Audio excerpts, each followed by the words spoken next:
ஆமா 30 செகண்ட்ல சிற்றுரை வழங்குமா சீக்கிரம் முடிச்சிடுங்க. ஆமா எல்லாம் பசியோட இருக்கேன்.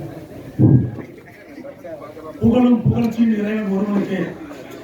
ஏக இறைவனின் சாந்தியும் சமாதானமும் உங்கள் மீதும் என் மீதும் உலக மக்கள் மீதும் உண்டாகட்டுமாக. மரமாக இருந்து தோப்பாக ஆகிக் கொண்டிருக்கும்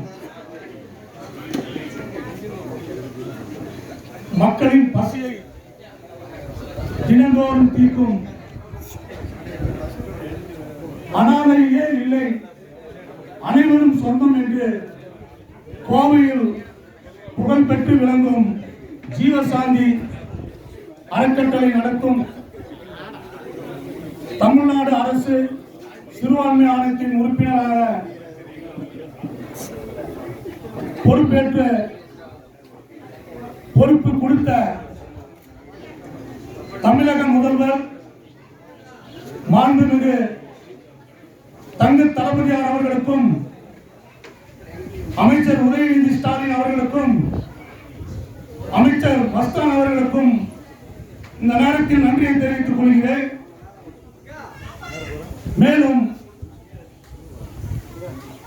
பல்சமய நல்லுறவுக்கு சமூக நல்லிணக்க நாயகர் அன்புக்கும் பாசத்துக்கும் பண்பாளர் என் குடும்பத்தின் சொந்த மச்சான் ஆஜி ஜே முகமது ரஃபீக் அவர்களுக்கும் ஏக இறைவன் நீண்ட ஆயுளும் ஆரோக்கியமான வாழ்க்கையும் தந்தருவான் என்று சொல்லி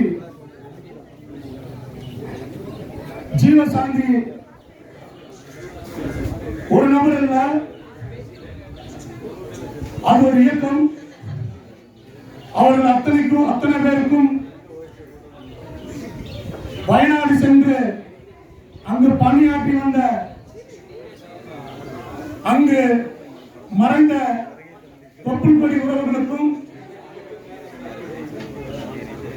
இந்த விழாவுக்கு எனக்கு வாய்ப்பளித்த புகழளிக்கும் இறைவனுக்கு என்று சொல்லி விடைபெறுகிறேன். நன்றி, வாழ்ந்த வளமுடன். I love you. அந்த வகையில் வச்சு அதுக்கு கீழே